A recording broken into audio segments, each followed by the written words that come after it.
vamos a verlas en esta mesa. Tenemos tercera edad, tenemos cuarta edad, tenemos una serie de cuestiones que los planes generales no recogían. Los planes generales, además, ustedes saben que tienen una media de 20 años, con lo cual van muchísimo más lentos de lo que son nuestras preocupaciones actuales.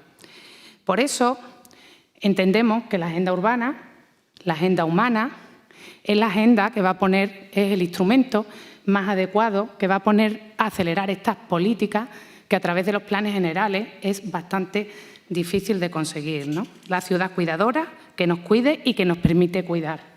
Precioso, ¿eh? No sé quién lo ha escrito, pero precioso, ¿eh? El Ministerio aquí ha tenido un acierto. Una ciudad que mide sensaciones y percepciones.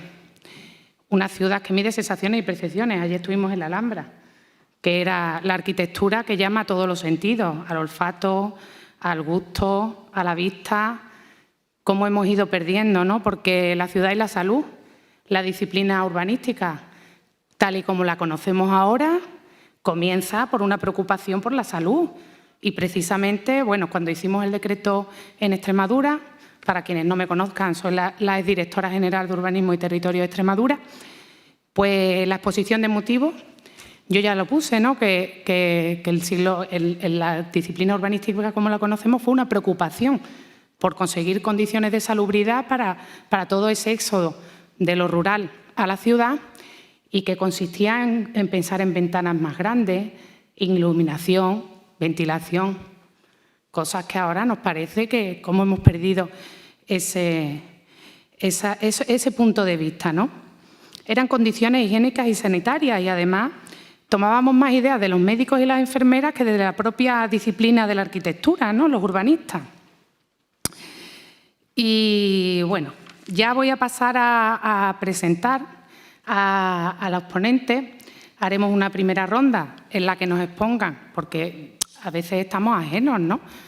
A algunas cuestiones que a lo mejor se vienen trabajando desde hace tiempo, pero pues por lo que sea, hasta ahora no nos hemos parado a pensar, ¿no? Por eso digo que esa agenda humana, esa agenda urbana, es una agenda que nos tiene que reenseñar a pensar en las personas. Pero estas personas que están aquí en esta mesa tienen en común una cosa muy importante que no viene en su currículum, y se los voy a decir yo que las he conocido, y es que transmiten con muchísima amabilidad cuestiones que hasta ahora no estaban en nuestro diseño, porque la academia, cuando yo estudié, ahora ya me agrada ver aquí gente que representa la academia y que está con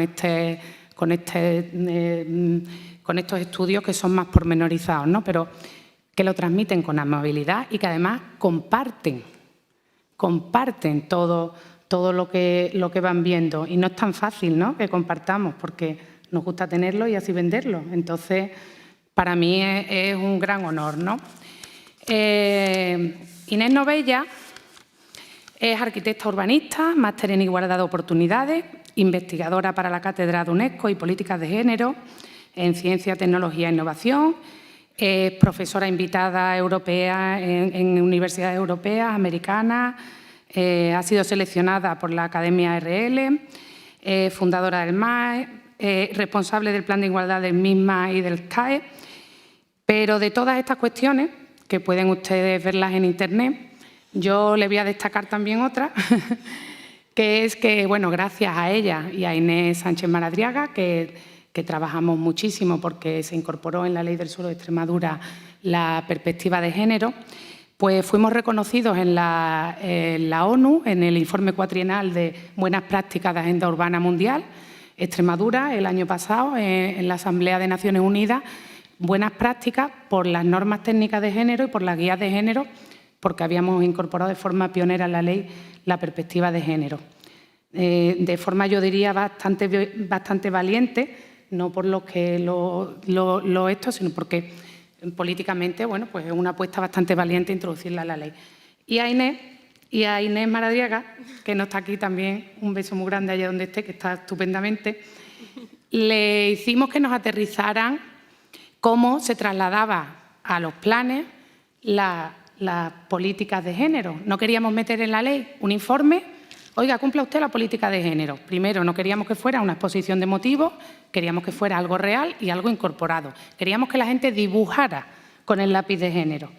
Y eso era difícil, porque Ellas habían trabajado, eran por supuesto las máximas expertas a nivel español y yo diría que hicieron ahí su labor humanitaria porque no teníamos muchos recursos económicos, hicieron su labor humanitaria porque trasladaron y aterrizaron, os lo recomiendo, la guía de género, cómo proyectar desde la inteligencia de género, lo pueden descargar de la página de la Junta de Extremadura y aterriza todas las figuras.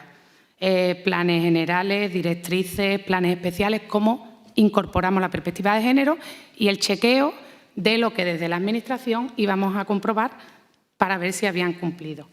Entonces, Inés, perdonadme si me he enrollado mucho, pero tenía que decirlo. Bueno, pues se me oye bien, sí, ¿no? Gracias, Lali, por la presentación. Bueno, no es muy objetiva porque nos conocemos hace tiempo, pero gracias y sobre todo gracias por, desde tu parte, estar comprometida y hacerlo posible, ¿no? Bueno, me ha pedido Lali que cuente brevemente en los primeros 5 minutillos un poco, para la gente que no está a lo mejor tan cercana a la perspectiva de género aplicada al urbanismo, de qué va esto de una manera súper resumida, es mucho más complejo de lo que yo voy a explicar en este breve tiempo. Y un poco también dónde creo que estamos o qué he estado haciendo yo más relevante. Ya he explicado ella una parte, así que no, mira, me ahorra un poco de tiempo. Y esto que me pide Lala realmente es muy importante, porque una primera conclusión que ya comparto es que en esto de la perspectiva de género en general y concretamente aplicada a una disciplina técnica como es el urbanismo, hay muchas velocidades, hay muchos estados de desarrollo, gente que nunca jamás ha hablado de esto y que necesita una primera información básica de qué va esto, qué tiene que ver el género con el urbanismo, ¿no? y lo preguntan desde el desconocimiento sincero, ¿no? La gente realmente que nos dedicamos a esto profesionalmente desde hace más, yo no 20 años, pero ya más de 12 años y hemos desarrollado todo un conocimiento y prácticas y proyectos reales, ¿no? Y entre medio, pues todas las situaciones, ¿no? Esto lo digo porque me parece muy importante señalarlo y también para explicar la necesidad del corazón de lo que llamamos transversalidad de género o gender mainstreaming, ¿no? De actuar desde muchas pequeñas actuaciones, pequeñas iniciativas según el contexto, según el nivel de alcance, según el nivel de desarrollo, según el conocimiento del colectivo al que nos vayamos a dirigir, según los recursos, según muchas cosas. Por eso es tan importante hacerlo de una manera, digamos, variada y a diferentes escalas. Dicho esto, pues la perspectiva de género no nace en los campos científicos, nace sobre todo en la psicología, la filosofía, la sociología, digamos las humanidades y las ciencias sociales, a grosso modo, en el entorno anglosajón, en Escandinavia, bueno, esto es... Y básicamente, dicho mal y pronto, pues lo que hace es, digamos, estudiar, analizar las diferencias que se producen entre mujeres y hombres desde todos los puntos de vista y cómo eso crea desigualdades en ambos sentidos, generalmente más para la mujer que para el hombre, pero no solamente, para poder corregirlo desde las diferentes disciplinas, ¿no? De actuación. Nace desde la teoría, pero hace una llamada directa a su aplicación, porque se trata de resolver un problema a través de diferentes disciplinas, ¿no? Una de ellas, obviamente, es el urbanismo, la planificación espacial, la arquitectura, etc. ¿Qué pasa? Que muchas veces nos sucede, no solamente en perspectiva de género, que lo que nace en las ciencias sociales, en el humanismo, cuesta mucho aterrizar en una disciplina tan reglada, tan técnica como es la nuestra, ¿no? Por eso el urbanismo ha sido una disciplina que le ha costado mucho llegar de facto a la implementación, no tanto en la teoría. La teoría está muy clara desde hace muchos años, pero como decía Lali, la implementación le ha costado mucho más que otras disciplinas porque había que traducir entre comillas, ¿no? Entonces, en eso hemos estado mucha gente, ¿no? Intentando aterrizarlo, no solamente desde el mundo académico, que también, sino desde la administración pública, porque el urbanismo es una política pública y, por tanto, tiene que pasar obligatoriamente por el Estado, autonomías y municipios, y la sociedad civil, por supuesto, que ha sido el gran motor de que esto no se olvide y de estar siempre recordándonos la necesidad de no olvidarnos de estas cosas. Este triángulo de academia, responsabilidad política y sociedad me parece que es muy importante y creo que es también el secreto de que España, que empezó tarde relativamente con otros países europeos y en el mundo ya ni les cuento, se haya posicionado en poco tiempo relativamente en un lugar muy importante del mundo, ¿no? Y yo creo que hay pocos países, por no decir ninguno, que en implementación del género en políticas públicas de urbanismo y arquitectura, no sé si hay, salvo Viena y alguna excepción a nivel metropolitano, como país, como regiones de un país, hay pocas. Y es porque ha habido mucho compromiso desde todas estas tres puntas del triángulo, diría yo, importantes. También me pedía Lali que hiciera una breve apunte, ¿no?, de qué va.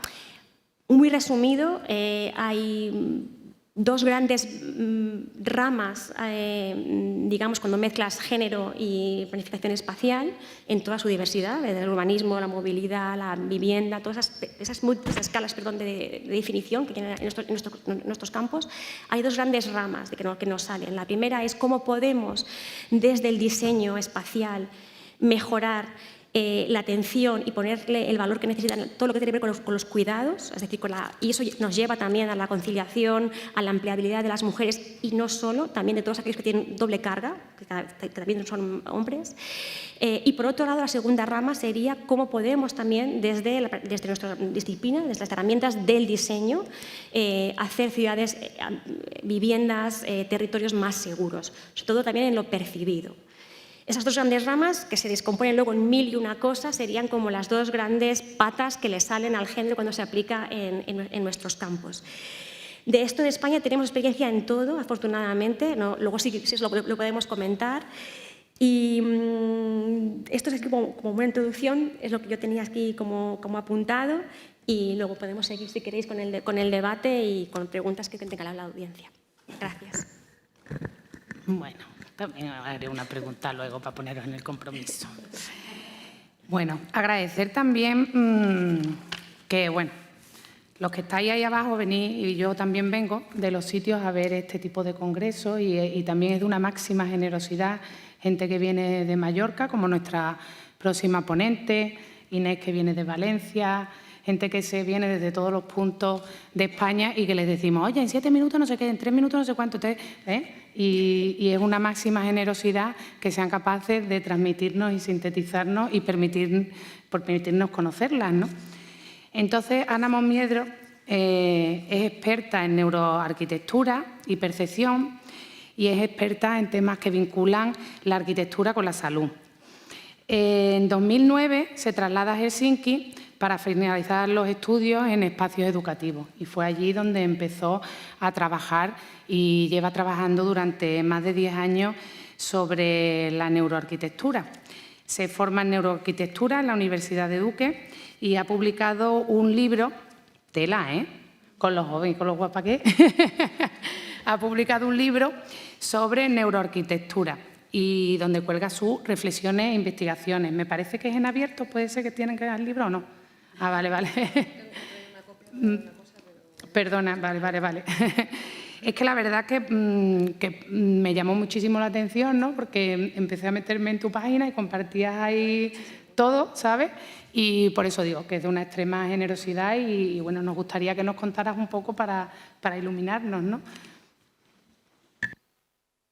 Ahora, hola, buenas tardes. Gracias. Bueno, muchas gracias por la presentación.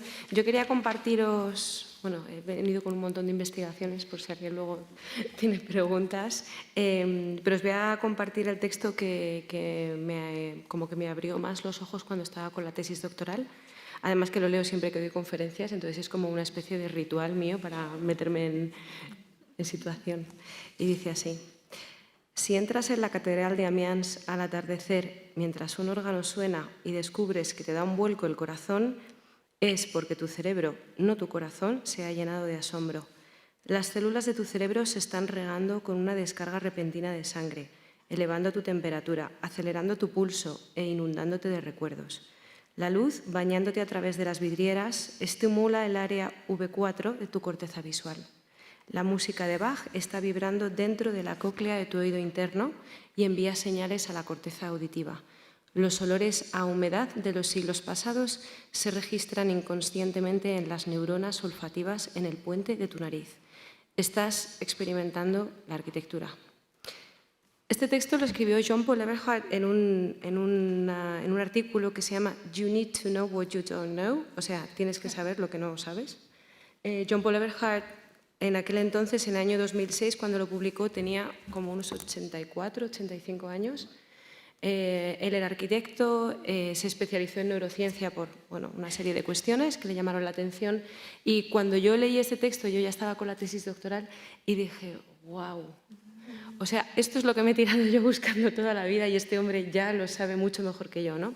Entonces, bueno, os lo comparto para que como que tengáis este contexto desde el cual yo percibo la acción arquitectónica, el diseño arquitectónico. Entonces, bueno, dicho esto, muchas personas me preguntan, bueno, ¿cómo que neuroarquitectura? ¿Qué tiene que ver la neurociencia con la arquitectura? Y yo siempre digo, un poco como de broma, medio en serio, que todo es neuro, porque si no tenemos un sistema nervioso que perciba o que reciba la información, no existe, ¿no? Entonces, sí que es verdad que en los últimos 10 años que he estado investigando, y con esto me refiero a que he estado intentando concretar cuáles son estos vínculos que el sistema nervioso tiene con el espacio que le rodea, he llegado a una definición que os comparto hoy porque creo que ayuda bastante a entender qué es esto de la neuroarquitectura.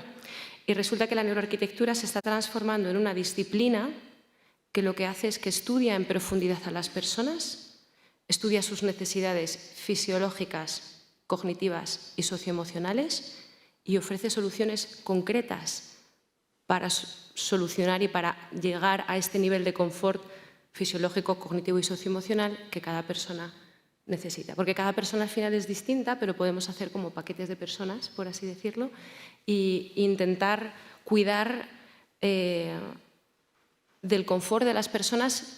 Y aquí cito a Juhani Palasmaa, que tuve la suerte de ir a sus clases cuando estaba en Helsinki. Tenemos que intentar tener esta visión en global de lo que está pasando, pero también meternos en profundidad. Entonces, hablamos mucho del bienestar y yo veo el bienestar en su globalidad, pero mi trabajo consiste en ver el bienestar en profundidad en cada uno de sus campos. Entonces, bueno, dicho esto, a día de hoy mi trabajo consiste... tiene como dos vertientes, como ha contado Lali. Estoy bastante volcada con el tema de la divulgación, por eso estoy hoy aquí también. Dar a conocer este bellísimo campo, igual que sabes lo que es un plato Harvard y que tienes que comer proteínas y verduras y demás. Yo creo que las personas también merecen saber que el espacio lo tenemos que cuidar para que nos cuide de vuelta. Porque siempre digo que algunos, pocos o bastantes, somos arquitectos, pero todos somos usuarios de arquitectura. Entonces es importante que tomemos conciencia del impacto que el espacio tiene en nosotros. Esta es como un poco mi labor de divulgación y escribo y demás, ¿no? Y comparto, como ha dicho Lali, comparto todo lo que puedo. El libro no puedo porque es propiedad de la editorial, pero bueno, os leo trozos. Y luego, por otro lado, el grueso de mi trabajo consiste en desarrollar metodologías, herramientas, indicadores que nos ayuden a saber si estas medidas concretas que estamos tomando para modificar el espacio realmente están teniendo un impacto en la salud o no. Y lo voy a dejar aquí para dar paso a los siguientes. Y me encanta mi trabajo, la verdad. O sea que si alguien quiere hablar conmigo, pues estaré encantada de compartirlo. Gracias. Muchas gracias a ti. Oye, que el resto de la gente de la mesa también son guapísimas y también escriben libros, ¿eh? Ay, Dios mío, que te metes en unos jardines. Bueno, pues damos paso ahora a José Antonio Corraliza, que bueno, es catedrático en Psicología Ambiental de la UAM, experto en temas de salud y ciudad y especialmente relacionado con el estado de ánimo y la salud mental de los niños y las personas mayores. Fijaros que es un poco la preocupación en la que se está volcando mucho ahora las agendas urbanas, ¿no? En estos diseños para la infancia y para las personas mayores, para el género, para las mujeres, que era para los que no estaban pensadas precisamente las ciudades y que son encima precisamente los que más las viven.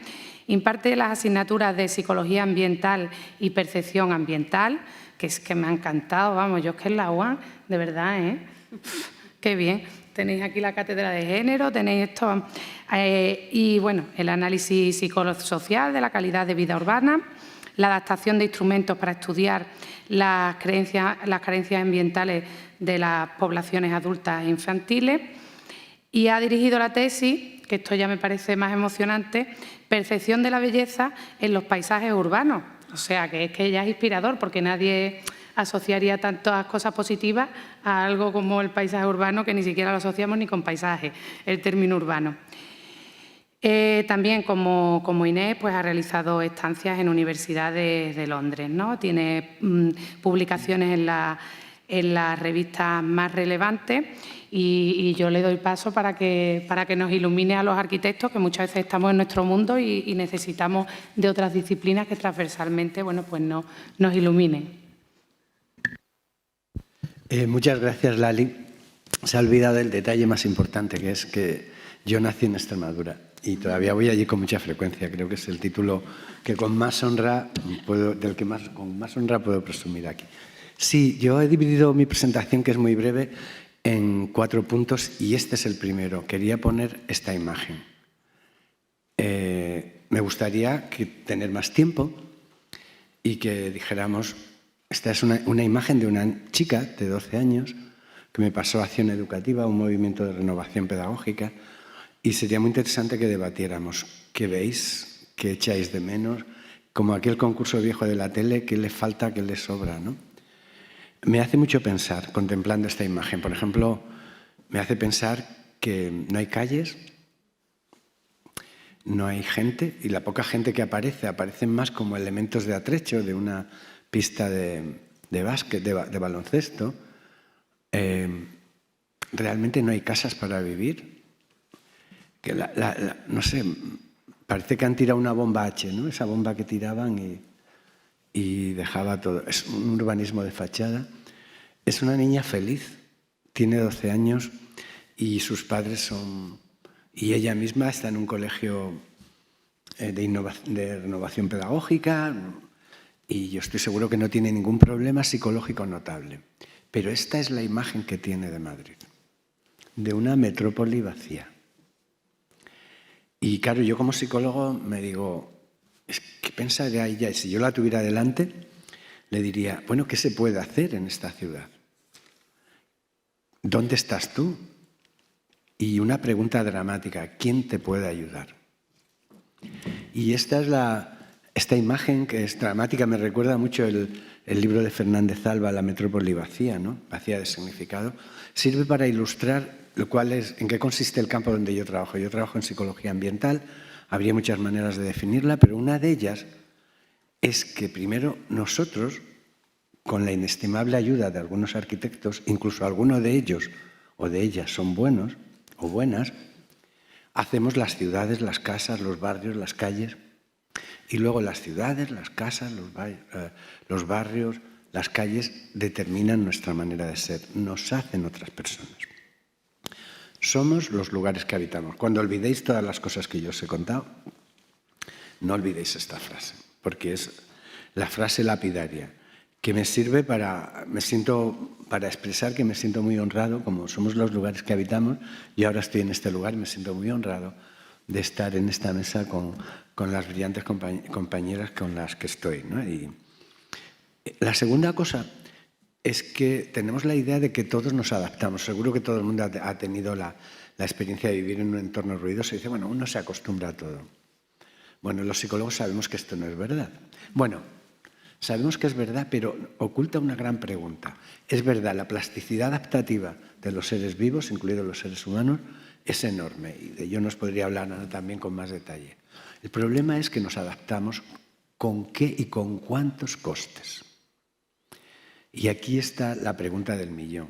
¿Cuánto nos cuesta adaptarnos a una ciudad que genera imágenes tan nocivas como la que acabamos de ver en una niña feliz de clase media, encantadora, que tiene hermanos, que juegas, que no sé qué, no sé cuántos? Aquí, dejadme que sea profesor por medio minuto. Es muy importante recordar un concepto que apareció publicado hace 50 años. Teníamos montado un seminario para conmemorar este artículo que apareció en la revista Science de Stanley Milgram, un investigador neoyorquino, en el año 20, que era cuando hacía los 50 años de la publicación, pero claro, el año 20 hubo que cancelar todo, no sé si os acordáis, y hubo que cancelar también muchas agendas personales. Este concepto es el concepto de sobrecarga informativa. La ciudad era representada psicológicamente como la lluvia de estímulos informativos no deseados. Los urbanitas actuábamos como personas que vamos con un paraguas defendiéndonos de la lluvia de estímulos no deseados. El paraguas es maravilloso. Yo que soy magnésico no me gusta que me caigan gotitas de agua, pero te ayuda a estar mejor, pero te oculta muchas cosas, ¿no?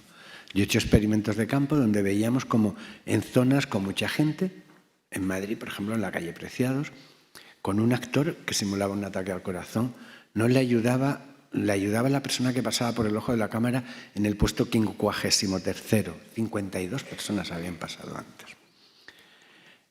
La ciudad ha sido representada como la ciudad de la sobreestimulación, pero en cambio las zonas rurales son representadas como los escenarios de la infraestimulación. Lo que quiero que penséis es que tanto la sobre como la infraestimulación son igualmente nocivas. De hecho, la relación entre bienestar y cantidad de estimulación adopta la forma de una curva no invertida. Buscamos siempre el óptimo nivel de estimulación.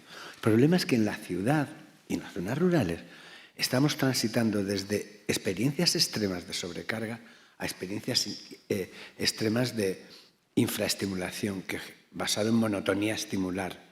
La monotonía estimular es como los psicólogos llamamos al aburrimiento, ¿vale? Es siempre lo mismo, ¿no? Entonces, y aquí aparecen fenómenos nuevos, como por ejemplo la soledad. Se reducen los espíritus samaritanos, no somos nadie para nadie, ni nadie es alguien para nosotros. Y la falta de autonomía, por ejemplo, en la infancia, la ciudad y los niños. Hay candorosos cantos a que los niños pueden ser autónomos, algunos programas de ciudad de los niños, con etiquetas de los centros comerciales para que los niños puedan ir solos al cole y tal. Pero el problema de fondo es que tenemos padres paranoicos y una ciudad que refuerza el carácter paranoico de los padres, ¿no? Porque la ciudad es muy dura para vivir. Y aquí me permito concluir una cosa. Siempre decimos hay que hacer ciudades para las personas mayores, para los niños, para las mujeres. Mirad, lo que hay que hacer es una ciudad mejor. Porque cuando se hace una ciudad para las personas mayores, no solo se benefician los mayores, se benefician los niños, se benefician las mujeres, se benefician todos. Porque es cuando nos damos cuenta de que esa arquitectura está haciéndose con una lógica de necesidades humanas. Y esto me lleva al último punto que quiero plantear de momento. La ciudad de los cuidados. Una ciudad de cuidar, no de cuidarse. Hemos aprendido en la cultura que tenemos a cuidarnos, ¿no? La healthy life, todos miramos las etiquetas, las dietas, ya sabemos que nuestra vida depende de cómo nos cuidemos. No nos damos cuenta de que nuestra vida depende de que alguien también nos cuide. Y yo diría más de cuidados pasivos, ¿no? Por terminar, a mí me preocupa mucho, tenemos muy reciente la pandemia, ¿vale? Hay datos de alteración de la salud mental gravísimos, pero no solo por la pandemia. Para que os hagáis una idea, la pandemia ha agravado, pero las tasas en España antes de la pandemia había 3 millones de personas diagnosticadas de depresión. Y el 75% de estas personas, tenían estados anedónicos. Perdonad que utilice esta palabra. La anedonía es el estado en el que tú no tienes interés por nada, ni siquiera por cuidarte. Por falta de placer, por falta de motivación. Antes de la pandemia ya había en España tasas. Por ejemplo, el 45% de la gente de 20 a 24 años tenía miedo al futuro. Por Dios.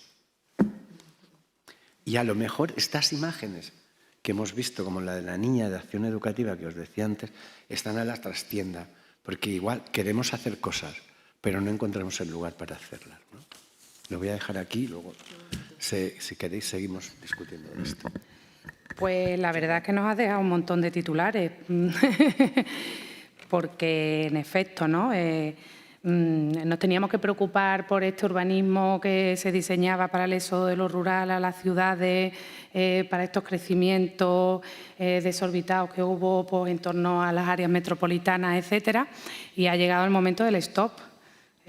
Y vamos a repensar un poquito, y yo creo que lo que nos está volcando de esas ciudades que expulsan a los vulnerables, de esas ciudades que están expulsando a los mayores, que incluso se hablaba pues de que había gente, bueno, Yo en alguna jornada de la ONU decía, bueno, es que en Madrid ha habido personas mayores que han muerto y no se ha visto hasta los 3 meses que estaban muertos en un bloque de piso, ¿no? Que es de lo que estabas hablando, ¿no? Esa soledad que también va ahí acompañada de las personas mayores. Me ha encantado lo de hacer una ciudad mejor porque, en efecto, el otro día decían que teníamos que ser muy animosos la gente que nos dedicamos al urbanismo, pero es que tenemos una gran responsabilidad. Y hablando de responsabilidades, pues la siguiente ponente, que es Candela Testa, pero que también es la alcaldesa de Alcorcón, pero que también es abogada y economista, pues aparte de dignificar un poco el papel de la política, porque en esto son al final los que nosotros estamos aquí teorizando, hablando de lo que se debe hacer, pero al final quien tiene que tomar la responsabilidad de hacerlo o no, bueno, pues son precisamente los responsables municipales. Es la segunda mujer que ostenta el cargo de alcaldesa de Alcorcón y es máster en necesidades, derechos y cooperación al desarrollo en la infancia. Entonces, pues simplemente, y no tan simplemente, nosotros estamos poniendo el foco en determinadas cuestiones. Muchas veces también nos andamos por las ramas porque somos muy poco prácticos los arquitectos a la hora de materializar de lo que estamos hablando, de poner ya nos lo han dicho también esta mañana, poner el foco en cuánto cuesta, en cuánto tiempo se hace, porque luego ellos pues tienen que responder ante la ciudadanía, ¿no? Candela. Se oye bien. Muchísimas gracias, Eulalia. Gracias a la mesa. La verdad es que es un gusto escucharos y aprender también de vosotros y de vosotras. Y la verdad es que es un honor participar en este Foro Urbano de España que organiza el Ministerio, porque el Ministerio nos provee de recursos, pero también nos tiene que proveer de esos ejemplos que estamos viendo durante 2 días y de los que estamos aprendiendo unos a otros, desde la parte académica, la parte de responsabilidad pública, etcétera, etcétera. Y la verdad es que yo vengo un poco a este Foro Urbano de España sin agenda urbana. Llevamos 2 días hablando de agenda urbana, de responsabilidades públicas y es verdad que somos pocos los municipios todavía que tenemos en agenda esa agenda. Son 121 municipios. Esta mañana se decían que finalmente se han quedado 117 en el proyecto piloto, de los 8.131 que somos en España. Con lo cual eso tiene una visión, ¿no? Solo por el dato de cuántos municipios estamos apostando o no por esa agenda. Y nosotros desde Alcorcón lo tenemos muy claro. De hecho, fue la primera medida que pusimos en el programa electoral que afortunadamente y gracias a la confianza de los vecinos y vecinas se ha convertido en un programa de gobierno y lo tenemos como área propia, el área de agenda urbana y como primera medida de ese programa de gobierno porque esa agenda urbana coge todo lo que estáis diciendo. Porque al final lo que queremos es una ciudad saludable, una ciudad integrada y que para mí es una ciudad del bienestar, precisamente como decía José Antonio, con esa parte de los cuidados, ¿quién te cuida? Pues creo que nos tenemos que cuidar desde todo punto de vista, desde los responsables públicos, pero también con la implicación de la ciudadanía. Y antes de nada me gustaría hablar un poquito de mi municipio, porque las compañeras de Fuenlabrada ya nos conocen, que somos vecinos y vecinas, pero es verdad que, como decía Eulalia, es importante poner el foco en cómo se han convertido pequeños pueblos en grandes ciudades. Y creo que un ejemplo paradigmático es Alcorcón, puesto que nosotros en 1950 éramos un municipio de 749 habitantes, 749 almas, que con el desarrollismo de los años 60-70 se multiplicaron por 60, que en los años 80 nos convertimos en una ciudad con 140.000 habitantes y que ahora mismo rondamos los 172.000 con una densidad de población de 5.000 hombres y mujeres por cada kilómetro cuadrado.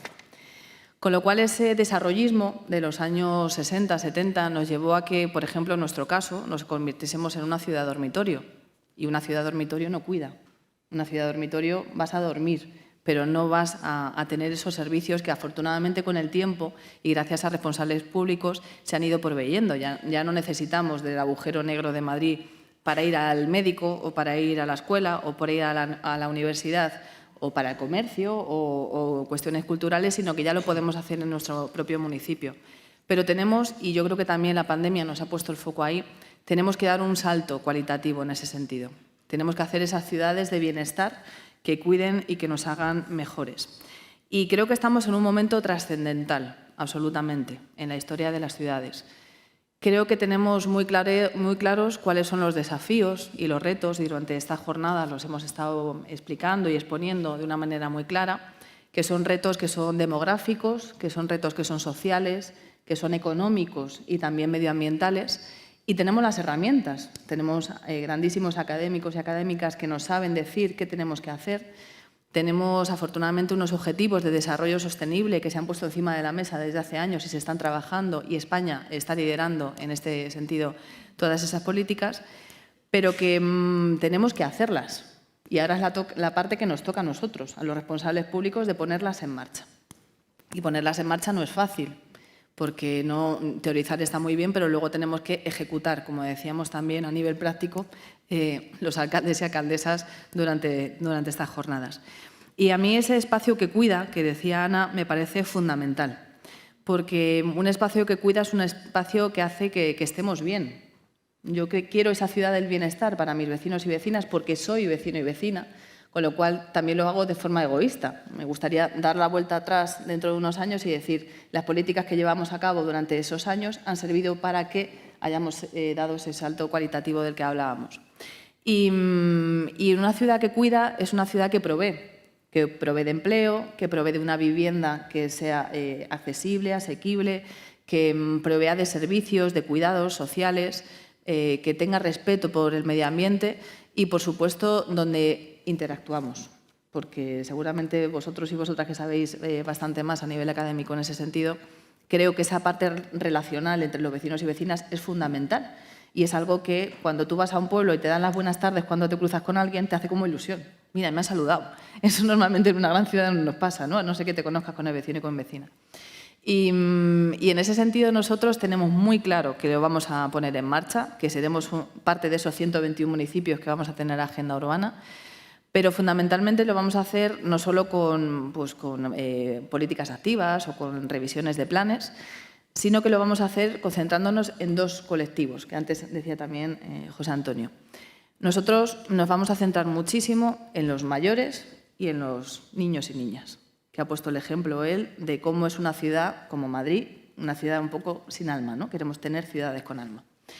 ¿Los mayores por qué? Pues mirad, porque con ese código postal que decía Eulalia, nosotros somos uno de los municipios de la Comunidad de Madrid con mayor porcentaje de personas mayores, tanto de tercera edad como de cuarta. En cuarta edad tenemos a 10.000 personas, 10.000 hombres y mujeres, y además con una esperanza de vida larguísima. Con lo cual, es verdad que es una ciudad que ya provee de cuidados, es decir, que ya está cuidando de su gente, pero tenemos que seguir haciéndolo. Y una ciudad que cuida, que tiene al 23% de su población, como tenemos nosotros, con personas mayores, significa que tenemos que tener un plan. Y nosotros tenemos un plan, que es Alcorcón, un tiempo mayor, que tiene medidas sociales, deportivas, culturales, pero tiene sobre todo medidas urbanísticas. Porque el mayor tiene que bajar a su barrio, tiene que poder andar su calle, tiene que no tener riesgo de ser atropellado, tiene que disfrutar de su plaza, tener un banco donde sentarse a charlar, tener un parque y jardín donde tener la sombra y tomar el fresco durante el verano, tener espacios dotacionales donde encontrarse, tener vida. Y eso es lo que queremos hacer también para nuestros mayores y en lo que estamos trabajando. Y en el tema de los niños, y ya ha dicho Eulalia el perfil un poco que tengo yo, también muy obsesionado con la infancia, ¿no? con ese máster que tuve la ocasión de hacer en la Autónoma de Madrid. Nosotros en la alcaldía llevamos las políticas de infancia. Yo no la he delegado a ninguna concejalía. Las políticas de infancia están dentro de alcaldía de forma transversal para poder trabajarlas desde todos los puntos de vista. Y esa ciudad de los niños, que nos decía Tonucci, no es esa ciudad que nos has enseñado con esa foto. Es una ciudad de encuentro. Y cuanta más gente mayor y niños y niñas disfruten la calle, más seguridad vamos a tener el resto de vecinos y vecinas en ella. Con lo cual creo que el urbanismo es importantísimo también en ese sentido. Y trabajar también para la infancia significa trabajar desde el presente para el futuro. Una de las cuestiones que a mí me marcaron como concejala de infancia en 2007, luego he tenido otros desarrollos profesionales en mi vida, pero eso la verdad es que me marcó muchísimo, es que empezamos a escuchar a los niños y a las niñas. Y de la misma manera que teníamos juntas municipales de distrito donde se veían las necesidades de esta isla ecológica no funciona, este barrio está muy oscuro, en fin, cuestiones diarias, Esas mismas realidades, en la Comisión de Participación de la Infancia, nos las comentaban los niños y las niñas, con lo cual viven la ciudad y saben cómo mejorarla. Y esa es la ciudad que queremos. Así que, como me ha extendido un poquito, voy a parar aquí y seguimos después. Pues muchas gracias. Pues no tenéis agenda urbana, pero tenéis la agenda humana muy clara. Entonces, bueno, de ahí a ejecutar todo lo que tenéis en la cabeza, yo sé que va a ser bastante fácil que lo podáis hacer porque lo tenéis bastante claro. Y efectivamente, ¿no? Algunos retos que se plantean ahora, como efectivamente la vocación de no ser una ciudad dormitorio, que también supone una brecha brutal para determinados sectores de la población, y lo que nos está ahora mismo sobrevolando, ¿no?, a las ciudades, que es la gentrificación y las urbanizaciones, las dos cuestiones por esa gran industria del turismo que nos está arrollando, ¿no?, y que a veces nos hace desviarnos un poco de la atención de decir, es que tengo un problema de vivienda. Bueno, pues no sé si tienes un problema de vivienda porque estás destinando todo tu centro histórico a hoteles y estás haciendo viviendas, hoteles. Entonces, el problema está en tu manera de gestionar, ¿no?, la ciudad, ¿no? Pero sí que es verdad que interesantísimo. Y ahora que ha hablado también la alcaldesa de Alcorcón de la infancia, os comento que la clausura se va a hacer en esta misma sala. Me han dicho las organizadoras que no nos movamos, porque además van a venir una serie de niños y siempre es muy emocionante escucharlos porque nos dicen toda la verdad sin filtro. Los borrachos también, pero luego a lo mejor también somos un poquito más desagradables. Para terminar esta primera parte, tenemos en la mesa a Ana Moreno, de One Cities 2030, que participó en el diseño y en la elaboración de la agenda urbana, con lo cual ella ha trabajado con todos los sectores que probablemente estamos reunidos en torno a este foro urbano.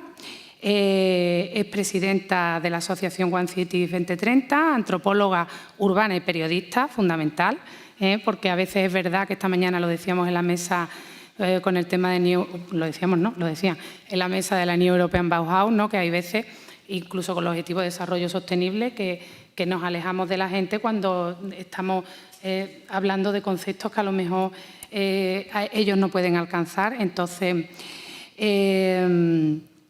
la organización que preside es una organización sin ánimo de lucro y el objetivo es la aceleración del desarrollo urbano. Ha colaborado durante 8 años con ONU Habitat, con lo cual tiene una perspectiva de todo, como digo, de todas las escalas, tanto de la Administración como de los intereses sociales, etcétera, y ha sido coordinadora de foros mundiales y es directora del Instituto de Periodismo Urbano, con lo cual, Ana, cuando quiera. Muchísimas gracias. ¿Se me escucha? Sí, ¿verdad? Buenas tardes a todos y un placer estar en esta mesa y en este foro.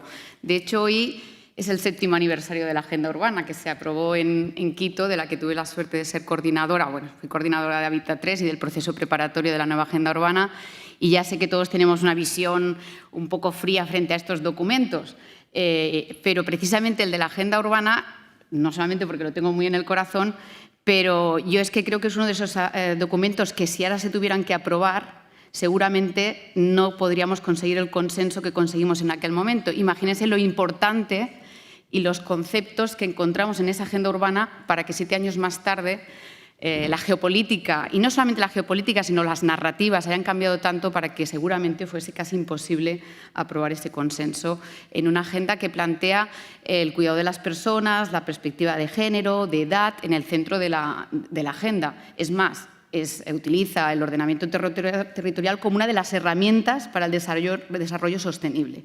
En realidad, la nueva agenda urbana, y muchos de ustedes participaron en el proceso porque fue un proceso muy innovador, muy participativo, en el cual se contó con la sociedad civil desde el primer momento. Incluso los documentos que informaron a los Estados miembros fueron elaborados desde los expertos, no desde los Estados miembros, los diplomáticos, que muchos de ellos saben negociar muy bien, pero no quiere decir que sean expertos en todo.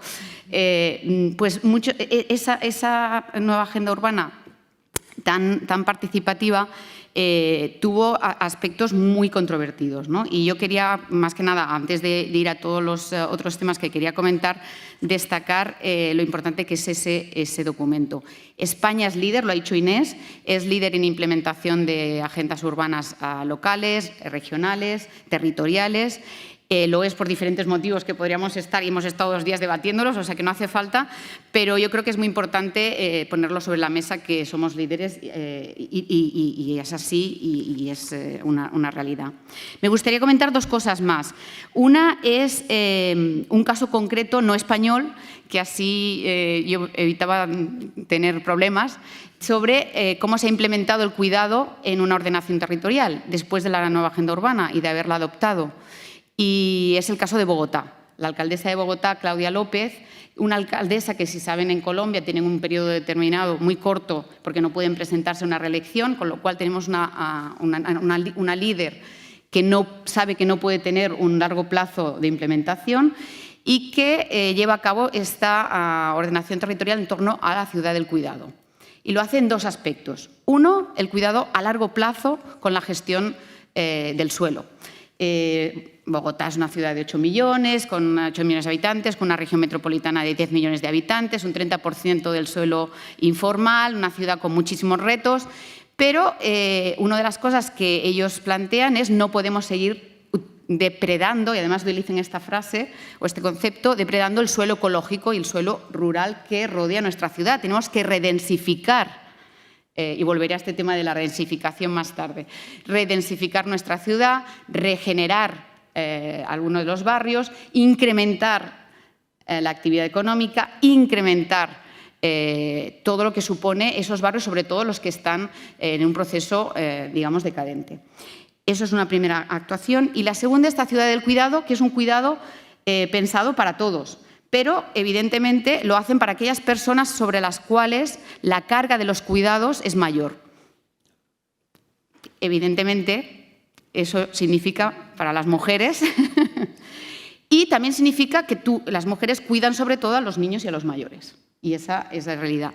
Para ello crean diferentes conceptos, como pueden ser las manzanas de los cuidados, redistribuyen la ciudad en distritos más numerosos, pasan de unos 23 a unos 33, por lo cual inciden en la proximidad, inciden en otros aspectos del espacio público, aseguran que los equipamientos, las infraestructuras, el transporte, que toda la ordenación territorial del nuevo plan que han aprobado esté en torno a esa manzana del cuidado. Me parece muy interesante, además tuve la oportunidad de visitarlo en agosto en Bogotá, y visité precisamente una de las manzanas de los cuidados en Ciudad Bolívar, que es uno de los asentamientos informales que cada día crece en 500 personas, 600 personas, muchos de ellos inmigrantes venidos de Venezuela. Esa manzana del cuidado va desde esa planificación muy estratégica, desde la cual el Metrocable llega a un espacio que es como el espacio público, donde te puedes encontrar desde la capacidad para poder tomar clases, para poder reunirte con tus vecinos o para poder ser atendido, en este caso, si tienes algún problema médico, hasta al detalle máximo que es situar una lavandería para que las mujeres puedan llevar su ropa a ese lugar, no quedarse, es decir, el ayuntamiento ha puesto a personas que van a ocuparse de que ese proceso de lavado se lleve a cabo, mientras ellas le dan ese espacio libre, ese tiempo libre para cuidarse de ellas mismas. Y las invitan a una actividad en esta manzana del cuidado, pues de 1 hora en la que pueden decidir si quieren hacer ejercicio físico, si quieren leer, si quieren hablar, si quieren tomar algo, pero que ese tiempo que normalmente ellas ocupan haciendo una actividad lo puedan llevar a cuidarse ellas mismas y a tener ese espacio libre. Creo que es muy interesante porque, como digo, refleja muy bien lo que la agenda urbana afronta en cuanto a una planificación mucho más a largo plazo y que no hace falta entrar en el detalle de una gestión muy potente del suelo y de lo que significa edificar en una ciudad, hasta el detalle máximo, lo que decía también Ana, de profundizar en el cuidado y en lo que significa el cuidado. Y como no quiero extenderme, mi último tema es más sobre las narrativas, ¿no? Y en ese sí que me pongo el sombrero de periodista, porque creo que hay un problema en cuanto a las narrativas y De hecho, voy a mencionar una frase que dijo la alcaldesa de Bogotá en este encuentro que tuve en el mes de agosto y que decía: si queremos cuidar el planeta, lo primero que hay que cuidar son a las personas y lo segundo es cuidar la democracia. Me parece una frase brillante porque nuestros ciudadanos en muchas ocasiones desconocen lo que supone la gestión de una ciudad a largo plazo. Y hay conceptos, como decía Eulalia, que son muy difíciles de comunicar.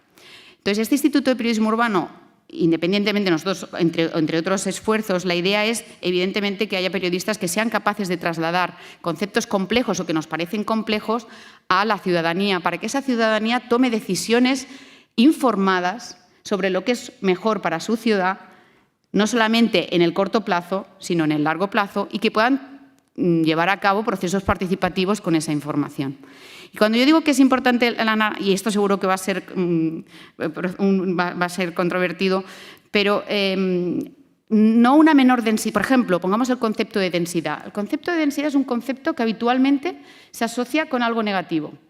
Y ahí me gustaría mucho conocer la opinión de Ana, ¿no? Nuestro concepto, por algún motivo que desconozco, en el sentido que a mí me parece bastante normal que vivamos juntos y me parece un acto de generosidad continuo que vemos en las ciudades, en el cual habitualmente llevamos a cabo millones de actos generosos, millones cada día, desde el momento que nos levantamos hasta el momento que salimos. Entonces me parece que son espacios donde no damos suficiente importancia a todos esos procesos de reciprocidad, de generosidad y de tolerancia, y damos mucho foco a las intolerancias, pongamos así, a las excepciones.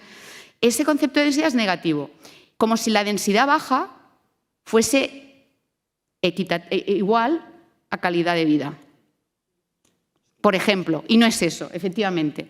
Entonces, esos conceptos que habitualmente son negativos, y por ejemplo, Madrid tiene 5.000, 6.000 habitantes de densidad, ¿no? Barcelona tiene 15.000. Y no sé qué ciudad, cualquier persona pensaría, las dos me parecen fantásticas y las dos depende de tu condición, depende de tu capacidad. Pero yo sí que me gustaría hablar de estas narrativas en algún momento, porque me parece que para cuando enfrentamos el tema de la ciudad de los cuidados es muy importante que invertamos en esas narrativas, en esos lenguajes y en comunicar muy bien a nuestros ciudadanos y a pasar y a invertir, incluso cuando llevamos a cabo nuestras agendas urbanas locales y nuestros planes de acción, en esa explicación de algunos conceptos complejos. Y hacerlo, yo evidentemente soy partidaria, y aquí pongo sobre la mesa una opinión partidaria. No pretendo que sea esa la opinión, pero sí que por lo menos tengan la opción de que haya diferentes perspectivas frente a conceptos que parece que no sean capaces de poder llevar a cabo cuando se llevan planes de ejecución o de acción a nivel local, ¿no? Y lo quería comentar, y no me quería extender porque tengo muchísimos apuntes aquí, pero sí que quería dar esos dos ejemplos, los de Bogotá y los de un poco del esfuerzo que estamos haciendo desde el periodismo urbano para poder crear esos ciudadanos que cuiden nuestra democracia al igual que nos cuidamos como personas. Muchísimas gracias. Pues muchísimas gracias, Ana. Muy interesante. Pues efectivamente, cuando estamos hablando de sostenibilidad, decimos, bueno, es que nos basamos en la pata del medio ambiente, de lo social y de lo económico, y sin medio ambiente no hay ni sociedad ni economía, pero es que sin sociedad tampoco hay economía, ¿no? Entonces, es un poco este equilibrio que tenemos que tener. Entramos ya en la segunda parte, que van a intervenir todas por el mismo orden, y que ya les pido yo el esfuerzo de aterrizar un poco más en decirnos, bueno, pues con todo esto que nos han contado, cómo podemos aterrizar y, pues, por ejemplo, con los famosos indicadores, ¿no?, que son los que consiguen verdaderamente que el código postal ya deje de ser tan importante y que nos dan igualdad de oportunidades a todas y a todos, ¿no? Por eso era tan importante, la agenda urbana se centra mucho en los indicadores, que es la madre del cordero, y que la verdad es que nos cuesta mucho trabajito luego cuando vamos, y es lo que nos interesa, y bueno, y poner de manifiesto eso, ¿no?, el trabajo también de las ciudades intermedias, en el caso, por ejemplo, de Alcorcón, en el que, bueno, pues que ya también se está viendo cómo como es el foco de atención, porque son las que tienen esa capacidad transformadora y esa capacidad de poner en el centro a las personas del diseño. Entonces, por orden, si nos contáis un poco con ejemplos, lo que vosotros consideréis más importante, de la forma que podamos aterrizar de forma práctica lo que nos habéis contado. Inés. Bueno, pues un poco por recoger el último tema de Ana y luego vuelvo a enlazar. Estoy de acuerdo que es muy importante el tema de las narrativas. Al final, como cualquier política pública, hay que comunicarla bien y para que la democracia sea plena, para empezar, ¿no? A mí lo que me da mucho miedo es el tema de las recetas en urbanismo, bueno, en casi cualquier cosa, pero en el urbanismo me da mucho miedo porque un principio del urbanismo y del planeamiento espacial es la contextualización, desde la escala hasta el tema sectorial, hasta el caso específico del grupo social que va dirigido un equipamiento, por ejemplo, ¿no? O sea, y esto me lleva a decir que hacer indicadores es muy difícil en nuestra profesión, porque depende muchísimo de qué tengamos entre manos, ¿no? Un indicador no será lo mismo para un plan territorial o metropolitano que para un plan de reforma interior o para una normativa que tenga que ver con el diseño de la vivienda, por ejemplo, ¿no? Es decir, yo creo que la disciplina nuestra nos exige especificar mucho según el instrumento que tengamos entre manos, el tema sectorial, en fin, muchas cosas, ¿no? Pero estoy de acuerdo con que hay que explicarlo muy bien. Ejemplos. Voy a coger también la imagen del barrio que compartías tú y voy a poner otro ejemplo que es exactamente lo mismo, pero de una niña de 6 años, ¿no? Le pedimos lo mismo, que dibujara la ciudad. Y lo que dibujó fue el parque donde juega. Y esto reflejaba perfectamente que efectivamente para una niña o niño de 6 años, aparte de su casa y el colegio, el parque de barrio donde pasa todas las tardes es lo que entiende por ciudad, ¿no? O su primera idea de ciudad cuando le pides que dibuje un espacio urbano, ¿no? o una ciudad. A diferencia de este dibujo, como es más pequeña, pues dibujaba a muchos niños jugando, los aparatos de jugar, arbolitos, todo esto, ¿no? Una fuente para beber agua, es decir, ella sabía cómo lo utiliza, ¿no? Este ejemplo lo puse el primer año que fui profesora de urbanismo en la Escuela de Valencia, cuando acabamos el curso, porque precisamente mi asignatura es de diseñar pequeños, lo que llamamos los pocket gardens, los pequeños jardines de barrio, ¿no? Y ellos habían hecho un proyecto y acabé la asignatura en junio con esa imagen para, de alguna manera, motivar a los chavales y chavalas a que lo importante que era lo que habían hecho, ¿no? Que para una franja de la población, ese espacio tan pequeñito, que no sale en las revistas de arquitectura y urbanismo, sin embargo, es la vida diaria de mucha población. Y esto también me lleva a decir que la escala de barrio es la más importante desde la perspectiva de género. Obviamente, el género tiene dimensión también en el territorio y en la ciudad, pero es la escala de barrio donde mayor dimensión tiene, donde mayor capacidad de incidencia o donde si tuviera que elegir, ¿no? Diría que es la más importante. Por eso cuando hablamos, por ejemplo, de esa palabra de ciudad dormitorio que comentaba, por ejemplo, la alcaldesa, el concepto de ciudad dormitorio ya es tremendamente sesgado, ¿no? Porque es dormitorio para gente que va de su casa al trabajo y vuelve, ¿no? Pero durante el día pasan cosas en la vivienda, en el barrio, ¿no? Y la gente, que es la mayoría de la población que no va a trabajar de manera sistemática en un horario de 9 a 5 o de 9 a 7, vive en un barrio. Aunque sea dormitorio, vive en una casa, va al colegio, va por el pan, va al centro de día, va al centro de salud del barrio. Eso lo hacen todo el mundo, la mayoría de las personas a diario, tengan o no tengan esa capacidad para poder ir, se quedan fundamentalmente en el barrio, ¿no? Si nosotros trazamos un recorrido de un niño, de una persona cuidadora, de una persona mayor o de alguien que no está trabajando por el motivo que sea, se circunscribe sobre todo a la escala de barrio. No salen del barrio la mayoría de la gente en su vida cotidiana. Por eso trabajar en la escala de barrio es realmente importante desde el género, pero también desde el punto de vista etario, desde el punto de vista de muchísimos aspectos. Entonces, un ejemplo de cómo podemos aterrizar muy específicamente la perspectiva de género al planeamiento o al diseño espacial. Por ejemplo, sabemos, la teoría, como decía, está muy clara, que, por ejemplo, una cosa que ayuda muchísimo en la vida cotidiana de los hogares es tener una vivienda que sea versátil y flexible, ¿no? Es decir, ¿por qué? Porque las familias, como mucho, se pueden comprar en su vida una vivienda, pero los hogares cambian, ¿no? Aunque sea el más clásico del mundo, papá, mamá y 2 niños, ¿no? Va evolucionando a lo largo de la vida, por los ciclos de la vida naturales de las personas. Sin embargo, el hogar es el que es, ¿no? Y difícilmente tienes capacidad para poder cambiarte, ¿no? Entonces, sabemos que la versatilidad, por ejemplo, es una característica, y otras muchas, a defender en la vivienda. ¿Vale? Con ese objetivo de lograr viviendas versátiles y flexibles, ¿cómo como arquitectos o arquitectas podemos incidir? ¿Cuáles son las herramientas que tenemos como profesionales del diseño espacial para que una vivienda sea flexible? Si fuésemos cocineros tendríamos arroz, sal, canela, agua, ¿no? Pero somos arquitectos, arquitectas, tenemos dimensiones, materiales, volúmenes, ¿no? Superficies, relaciones espaciales. Entonces, por ejemplo, y ya me callo con esto, ¿qué hemos propuesto siempre cuando hemos hecho, por ejemplo, una normativa de vivienda de obligado cumplimiento en diferentes regiones de España? Pues, por ejemplo, algo tan sencillo como que la dimensión mínima de uno de los lados del dormitorio sea siempre como mínimo 2 y a poder ser 2,5. ¿Por qué?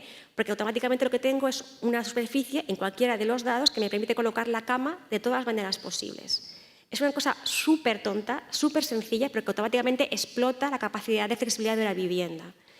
Esto técnicamente se llama desjerarquizar los dormitorios, pero es simplemente posibilitar espacialmente que un hogar pueda tener un dormitorio colocado en el mobiliario de maneras muy distintas, con capacidad de adaptarse a la vida natural de cualquier ciclo de hogar, incorporar, por ejemplo, el teletrabajo, el teleestudio, diferentes necesidades. De repente me viene el abuelito del pueblo que viene porque ya no puede vivir solo y tengo que habitar un espacio, etcétera, ¿no? Nace un niño y necesito la cama más una cuna al lado, es decir, cualquier escenario, ¿no?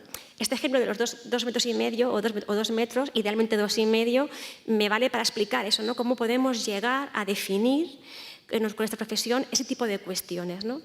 Y como conclusión de todo ello, para acabar, en mi experiencia, cuando me ha tocado dar formación a técnicos municipales o incluso en empresas privadas que quieren recoger esto de manera muy de implementación, es decir, de realmente incorporarlo a la normativa o a su trabajo diario de diseño puro y duro, mi conclusión más bonita y que me hace creer mucho en mi trabajo y que cada vez me gusta más, es que veo que cuando tú a un ingeniero o ingeniera, a un arquitecto o arquitecta, a alguien que se dedica a diseñar, le explicas estas cosas y la capacidad que tiene para influir en la vida de las personas, es que a mucha gente yo le he visto recuperar la ilusión por su trabajo y entender que realmente tenemos una capacidad muy potente de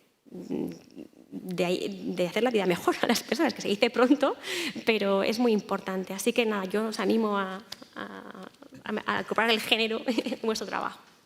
Pues muchas gracias, Inés, y además algo tan polémico como lo que es el diseño de la vivienda desde el punto de vista de género, de la que fueron pioneros el País Vasco, que nos acompaña aquí el director y la responsable de la empresa de vivienda.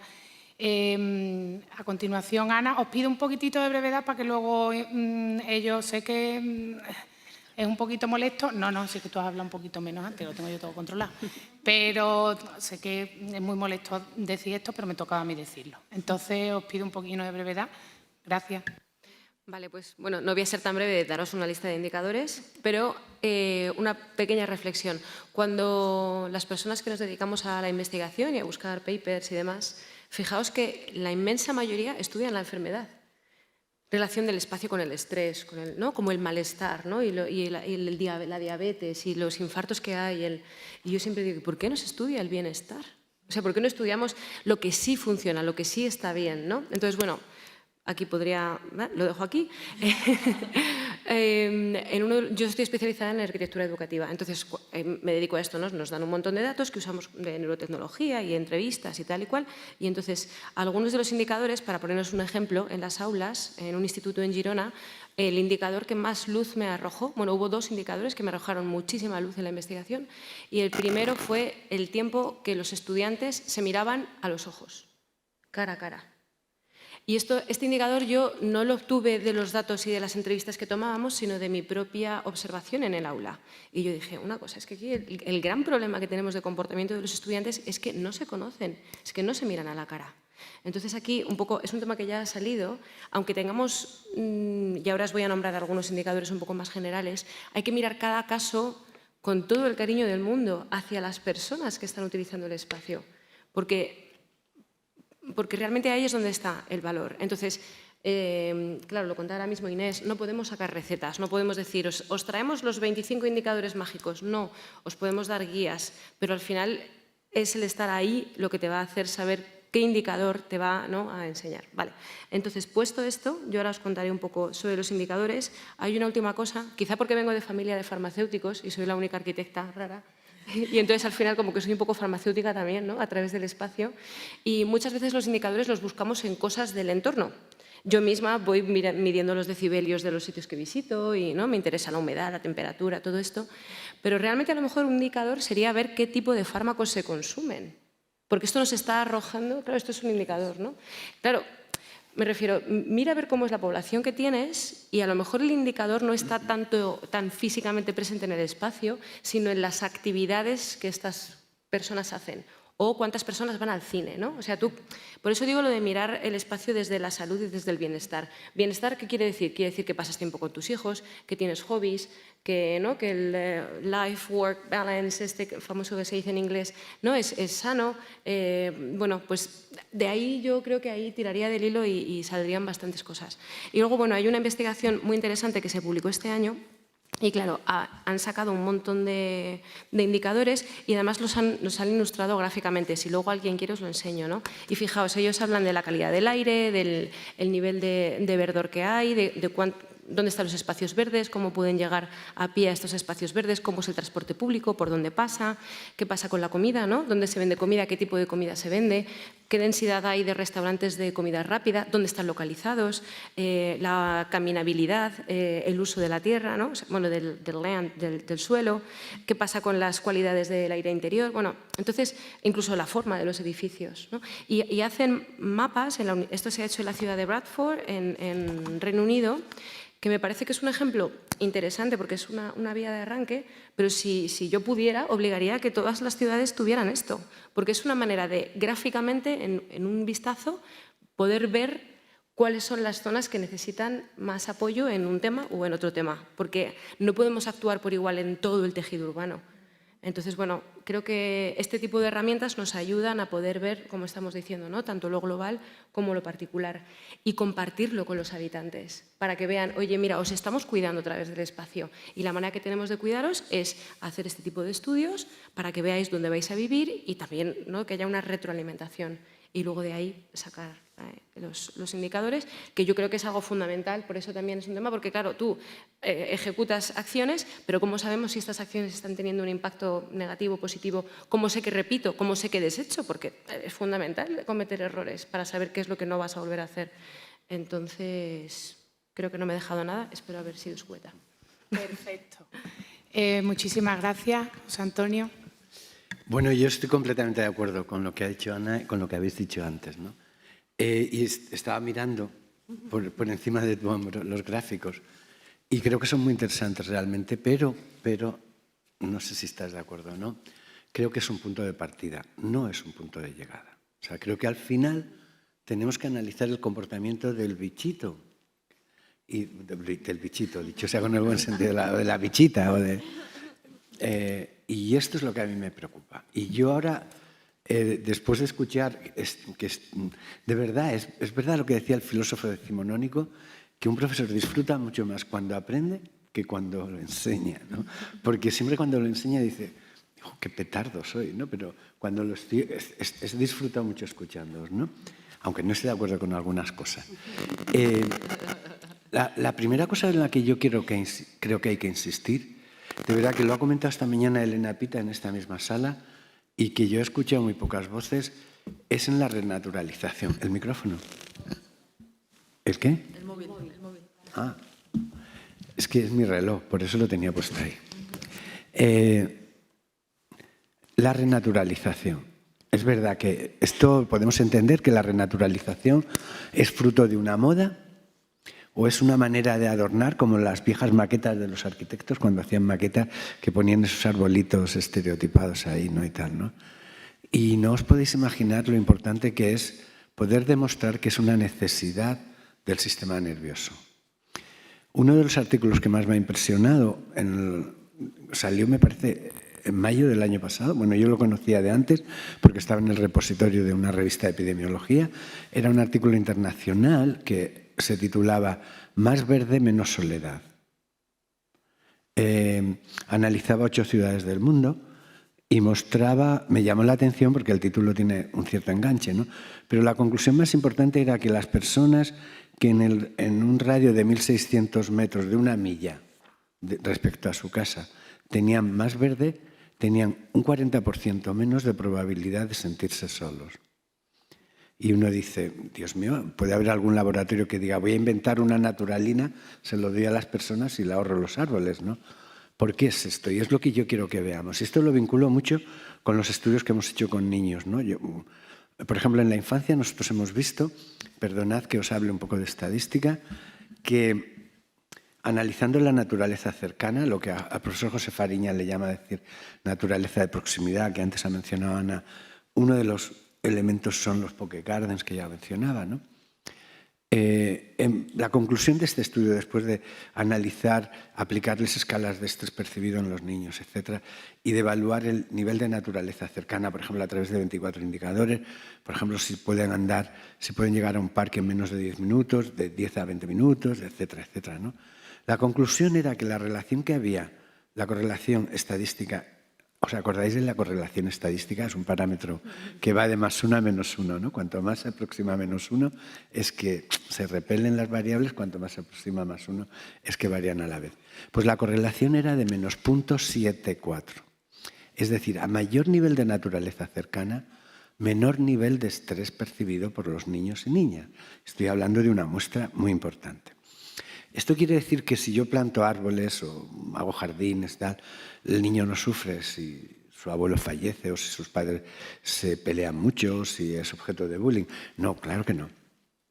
Pero si tiene naturaleza cercana, tiene mayor capacidad para afrontar estos eventos estresantes. Luego, y hay muchos más ejemplos, ahora empezamos a entender por qué, por ejemplo, estamos hablando también de salud, ¿no? Yo no leo muchos, de verdad, no tengo hábito de leer artículos de pediatras, ¿no? Pero hubo un artículo de pediatra de hace unos 10 años así, ¿no?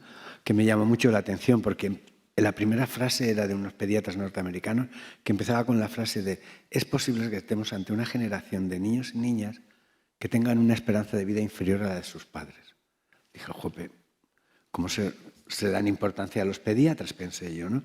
Yo estaba entonces dándole vueltas a la manía que tenemos los psicólogos de psicopatologizar la vida cotidiana, ¿no? En todo vemos trastornos, en todo te tienes que preocupar por esto, no puedes dejar lo otro.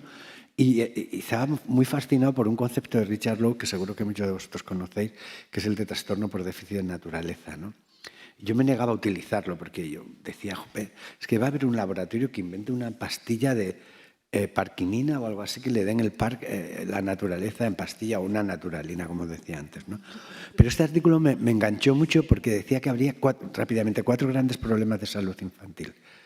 La obesidad y el sobrepeso, con todas las secuelas que tiene, las enfermedades neumónicas y respiratorias, que no es solo por el mal aire, sino por los malos hábitos en las etapas primeras que dificultan el desarrollo de la capacidad pulmonar, el incremento de los déficits del TDAH, del trastorno por déficit de atención e hiperactividad, y el incremento de las tasas de hipovitaminosis, de déficit de vitamina D. Y entonces me di cuenta y dije, es que estos 4 grandes problemas de salud reflejan una agenda de vida diaria infantil patologizada, porque la ciudad no permite con facilidad realizar actividades fuera. Y ahí es donde volvemos a encontrarnos con la necesidad de tener espacios para salir de esto. Y ya concluyo. A esto, para mí, por renaturalizar, por tanto, no lo penséis solo como una manera de gastar dinero de los proyectos estos Next Generation y cosas de esas, ¿no? Sino como realmente una manera de diseñar estructuras de cuidado pasivo. Y ya termino, la otra cosa que me preocupa mucho es la ciudad integrada y la ciudad compleja. Cande lo ha planteado antes muy bien con Alcorcón. O sea, la anécdota de una ciudad dormitorio, de verdad que no es... yo creo que es un problema. Vamos, yo admiro a la persona que gestione Alcorcón, Leganés, porque es que yo creo que eso es como los traumas infantiles. O sea, te duran toda la vida. Haber sido una ciudad dormitoria que sí. Y entonces... yo admiro, porque creo que es muy duro, ¿no? A mí me parece que hay que volver a recuperar la lógica de los espacios integrados y de la ciudad compacta, ¿no? Y evitar todo esto. Solo una palabra más, porque no me puedo callar con lo de la densidad. La densidad tiene mala fama, que has dicho tú antes, pero tiene peor fama o tiene peores consecuencias la monotonía estimular y la infraestimulación. No quiero entrar en el debate, pero ahora que tenemos muy reciente la visita yo os preguntaría, ¿qué es lo contrario del ruido? Un caso de exceso de estimulación. ¿Qué es lo contrario del ruido? Claro, el silencio, pues no. Lo contrario del ruido es el óptimo de estimulación auditiva. Por ejemplo, los jardines de la Alhambra. Eso sí que no es ni silencioso ni ruidoso. Y en eso, con la densidad hay que planteárselo igual. No es una falsa oposición de... La densidad tiene que ser, en psicología hablamos de el óptimo nivel de densidad. O sea, ni la extrema densidad ni tampoco la infraestimulación. Pero por ahí, esto es muy importante porque si os dais cuenta, los estándares habituales de calidad de vida de las ciudades, si veis, con lo que más correlaciona es con el tamaño, un tamaño intermedio.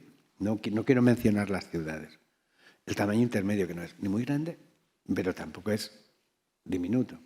Bueno, y ya termino con todo diciendo, lo importante es que la ciudad y las reflexiones sobre los hábitats, sobre la habitabilidad de los espacios que ocupamos, nunca la abandonemos, nunca podemos estar satisfechos. La ciudad necesita cambiar permanentemente, es una estructura orgánica. No nos conformemos porque ya hemos hecho el proyecto Urban, ya hemos arreglado esto. No, porque vamos a poder identificar maneras de mejorar la vida de las personas y nuestra propia vida. Y nada. Pues muchísimas gracias. La verdad que no, estupendo, que es bastante importante. Pues yo era de esas arquitectas que ponían el bolito así, chu, y quedaba monísimo en el plano, ¿sabes? Que hoy en día es impensable, por eso es importantísimo el que hayamos ido evolucionando, porque la verdad que en el plano nos quedaba todo magnífico, pero luego ahí está, sufriéndolo la gente. Candela. Sí, gracias. Interesantísimo lo que estamos escuchando esta tarde, de verdad. Yo casi preferiría dejaros mi tiempo para seguir escuchando porque es maravilloso, de verdad que os lo digo. Yo también voy a hacer lo que José Antonio, voy a entrar en el tema de la densidad, porque yo la densidad no la califico. La densidad de mi ciudad es la que es mi realidad.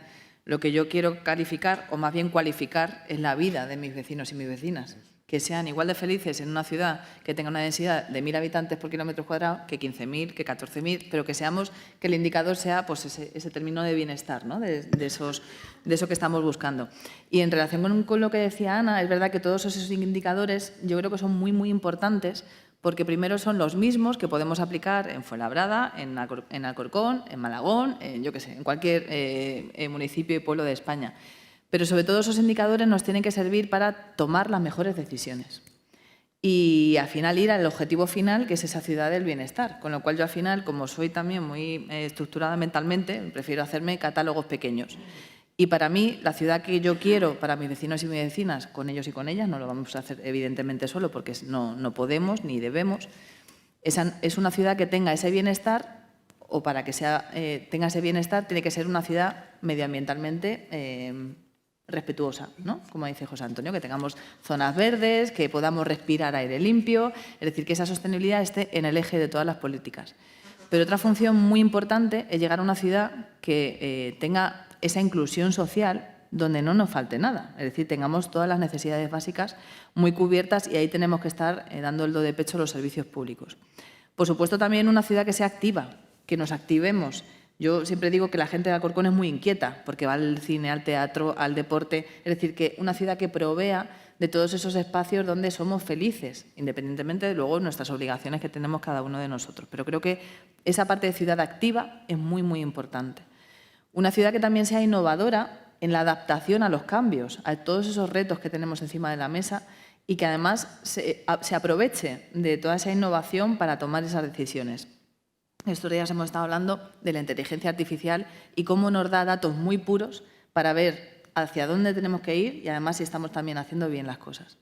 Y por último, y eso también me quito la chaqueta porque tenía calor, pero la de concejala de Hacienda no me la puedo quitar, porque lo fui en el anterior mandato con mi compañera, con la anterior alcaldesa, con Natalia de Andrés, es que sea una ciudad eficiente.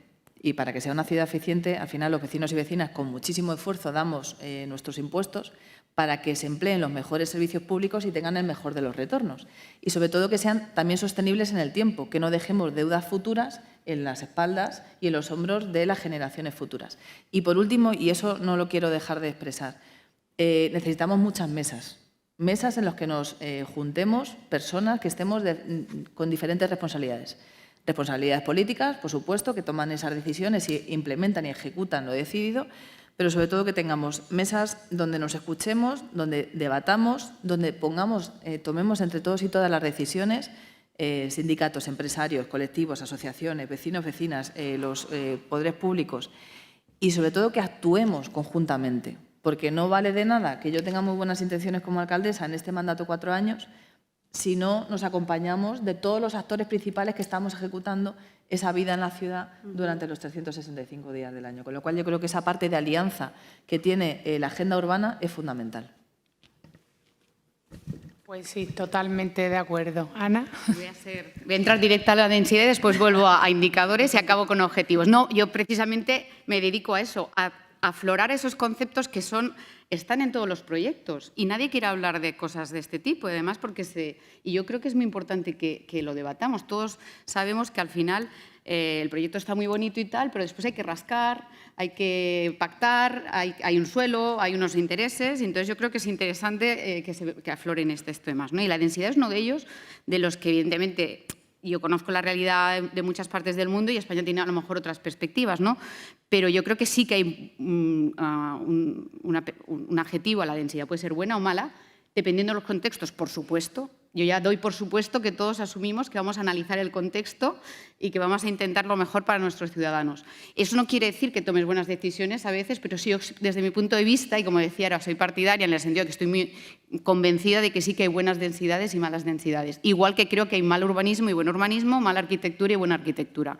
Y creo que puede haber una baja densidad que sea mala, una baja densidad que sea buena, una alta densidad que sea mala y una alta densidad que sea buena. Ya lo sé, pero tengo que explicarlo, porque no creo que la alta densidad signifique que no haya naturaleza, no habrá la naturaleza que la naturaleza nos da. Desde mi punto de vista, yo no busco en mi ciudad mi naturaleza, porque la tengo alrededor. Lo que quiero es cuidar mi naturaleza alrededor. Y en mi ciudad quiero tener mis servicios. Quiero ser una persona mayor y llegar al hospital en 15 minutos o en 10 minutos. Quiero que me pueda visitar mis amigos, quiero tener una actividad cultural, quiero poder ver a mis nietos sin tener que esperar a que me vengan a buscar en coche. Quiero muchas cosas y es una visión muy personal. Pero creo que es importante que se vaya comentando, porque también creo que hay una narrativa muy asociada a que la densidad baja puede ser buena y el contacto. Y evidentemente, yo no quiero aquí salir como, oye, ahí hay una persona que haya hablado en contra del medio ambiente. No, pero es que es muy importante plantearse todas estas cosas, porque las decisiones, por ejemplo, de construir suburbios o de construir casas con jardín a 10 kilómetros de la ciudad no tienen nada que ver, con el bienestar. Tiene que ver con que el suelo es más barato. Perdonar, o sea, ya sé que es el elefante con la cacharrería. A lo mejor hay alguien que lo hace o que lo ha hecho en el pasado para proteger el medio ambiente. Mis dudas tengo. Yo creo que tiene más que ver y porque se han creado y se han dado permisos incluso. Sí, yo estoy de acuerdo, José Antonio. Lo que pasa es que me gusta que debatamos porque creo que es importante para que lo hagamos, ¿sabes? Dos cosas más. Perdóname un minuto. que podéis pasaros la palabra el uno al otro, porque yo ahora la intención que tenía es dar turno de palabra a la gente. Minuto, o sea estoy completamente de acuerdo con ella. O sea, realmente la ciudad dispersa, en fin, desde hace mucho tiempo, tengo mucha... Me da mucha grima, no sé cómo decirlo, no tengo tiempo para argumentarlo. No, lo que yo quiero que te plantees es que no hagamos un análisis absoluto de la densidad, de si es buena o es mala. No, de verdad, en psicología yo creo... A ver, voy a decir una cosa que es un tópico. Busquemos el punto medio, el punto central de esa U invertida. Ni mucho ni poco. Y sé que mira, el debate en arquitectura sobre la densidad bueno, aparte de tener su razón de ser en la ciudad industrial densificada, de Manchester llena de tuberculosis, todas estas imágenes que hemos visto, el desencadenante más importante es hace como 50 años con la explosión, la voladura controlada de Pretty Go. Pretty Go es el primer proyecto de vivienda social que se hace en San Luis, en Missouri, en el entorno de la época kennediana. Este edificio se inauguró, ganó premios de arquitectura, era un proyecto de viviendas para 4.000 familias, mucha gente lo conoce, lo podéis buscar en Google, Pruitt con 2 T's y Go, ¿no?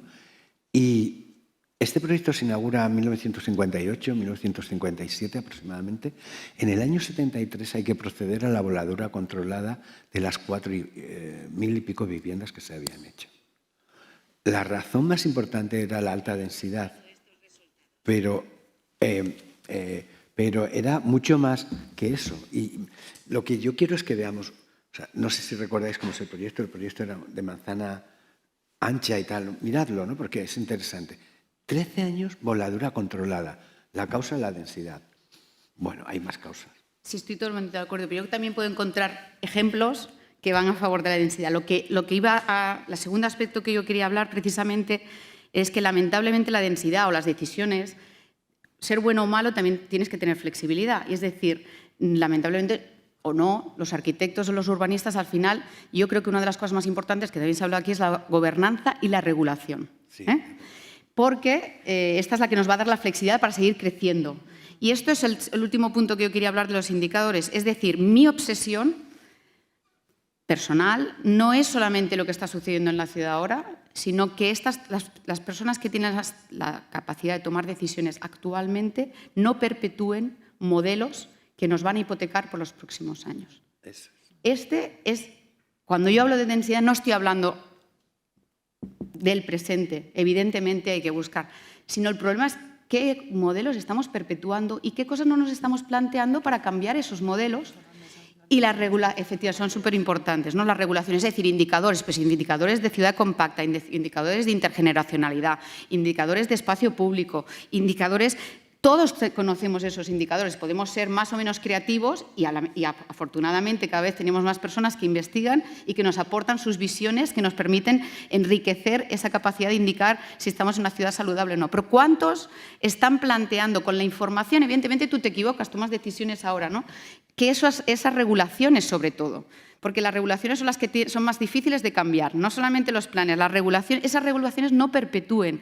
Y eso es lo que es mi obsesión, porque lamentablemente cuando nos damos cuenta ya es demasiado tarde, porque estamos viviendo del legado que nos han dejado esas regulaciones y esa perpetuidad de los modelos. Y para poder poner en debate esos modelos hay que educar en lo que significan esos modelos y en conceptos que normalmente no se trabajan, porque se plantea un modelo que crea unas regulaciones de futuro y se plantea con indicadores de presente, complejo.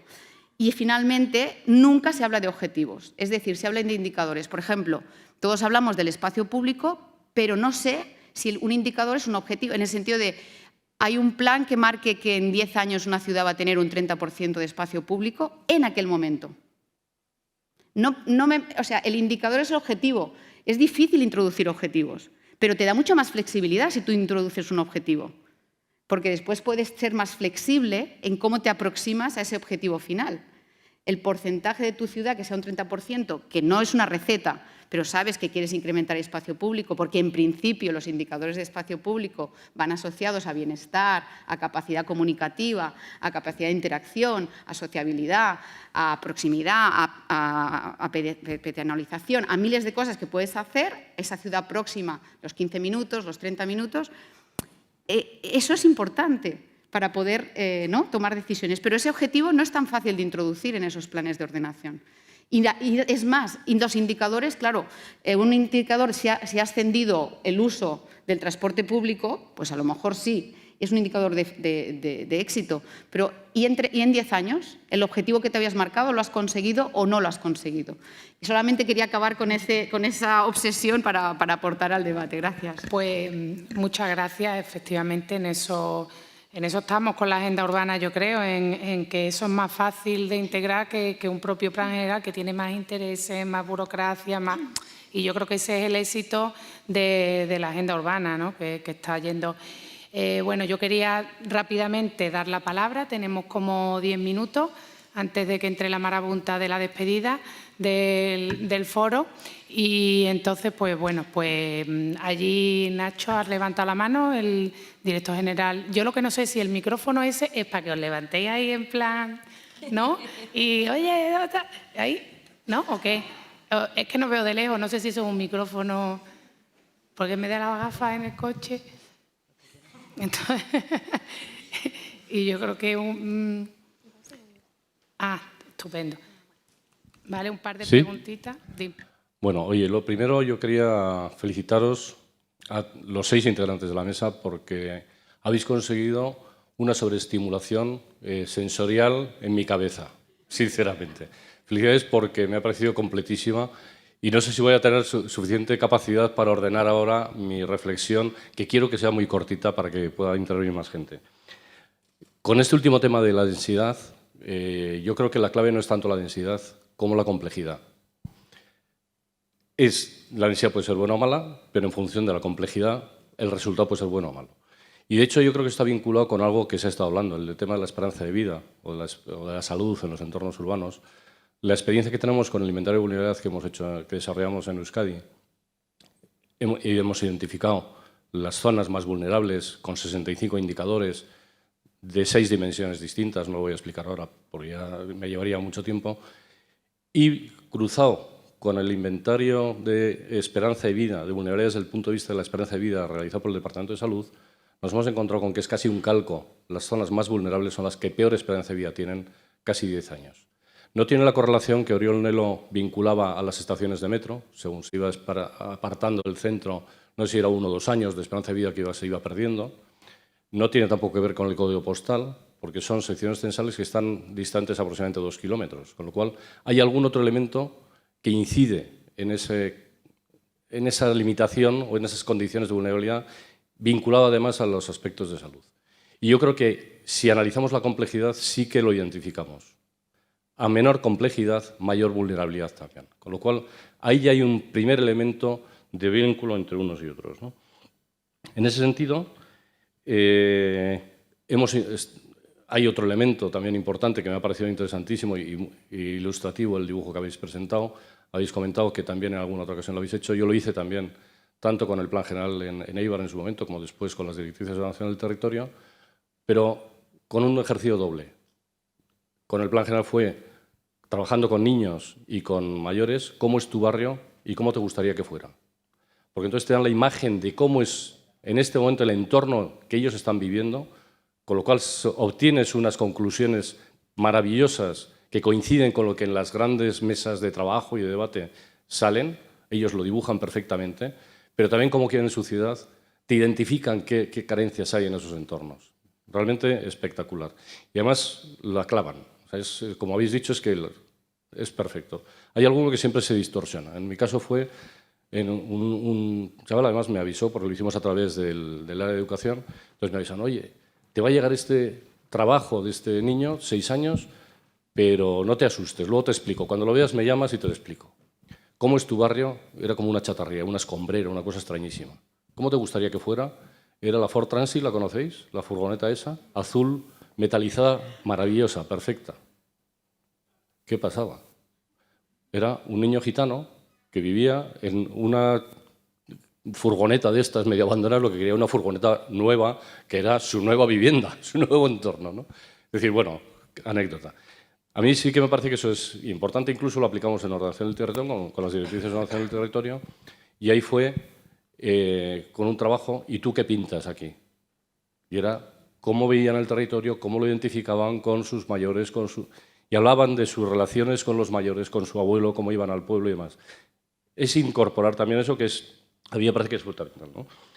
Y lo que desde luego tiene también para mí un elemento clave, que es que el barrio es el elemento clave de intervención, de análisis de la ciudad y de la transformación urbana, y donde efectivamente la incorporación de las soluciones basadas en la naturaleza, la revegetación, que se puede decir, ¿no?, o la incorporación de las soluciones de las infraestructuras azules, es cierto que lo estamos vendiendo como sumideros de carbono, pero realmente tienen otra componente añadida, como habéis comentado, ¿no?, que es recuperar una calidad de vida en los entornos, que lo hemos identificado también a través de un trabajo que se hizo, que lo estamos haciendo y en breve se publicará, con el Grupo de Investigación en Arquitectura y Urbanismo, donde está también Fariña, Gus, que está también por aquí, Emilia, Román, Esther, bueno, todo el equipo de la Universidad Politécnica de Madrid, trabajando precisamente sobre estos ámbitos vulnerables, estos barrios vulnerables, intentando identificar qué problemas hay en los entornos de salud, qué vinculación hay entre los entornos urbanos y la salud.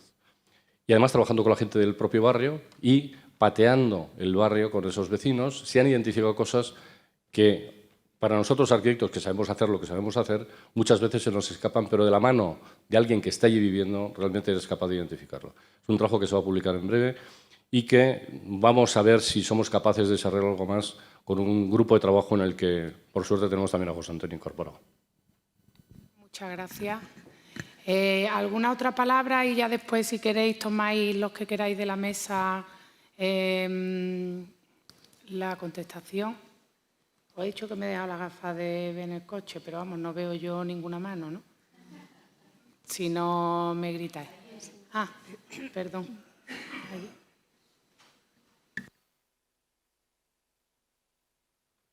Gracias.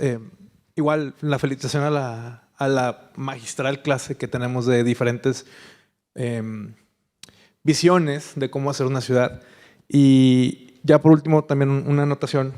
Lo dijeron al final, no es blanco y negro, sobre todo en el tema de la densidad, porque, por ejemplo, nosotros, yo soy de México, nuestro tema de densidad es completa y totalmente diferente al tema de densidad que se lleva acá. Pero a fin de cuentas, somos seres humanos, tenemos las mismas necesidades, y lo veo como una de las mejores maneras que tenemos nosotros como arquitectos también de poder evolucionar las ciudades, porque evidentemente todo viene evolucionando, todo hacia adelante, tú lo dijiste de una manera muy clara. El chiste es verlo hacia adelante. Nosotros podemos teorizar, pero ustedes tienen la responsabilidad de ejecutar. Entonces, veo increíble que hagan este tipo de foros y que se junten todas estas visiones diferentes porque realmente nos hace mucha falta. Usualmente los arquitectos tendemos a ser muy nosotros. Yo lo veo así y esta es la manera correcta y muchas veces terminamos viendo las consecuencias de esa visión que tenemos. Sin embargo, el abrir todas nuestras mentes hacia todas las demás disciplinas y que todas las demás disciplinas empiecen a juntar y a mezclar esa información nos permite a nosotros teorizar mejor. Tenemos un ejemplo increíble tuyo que teorizas muy bien y así ustedes pueden tomar decisiones más informadas. Hay que perpetuar eso. Eso es lo que sí se tiene que perpetuar. Ese trabajo en equipo de todas las disciplinas para que en un futuro nuestros hijos, si es que tenemos o lo que sea, puedan tener mejores ciudades. Eso es mi última anotación. Bueno, pues si queréis intervenir alguno de la mesa, tenéis 5 minutos.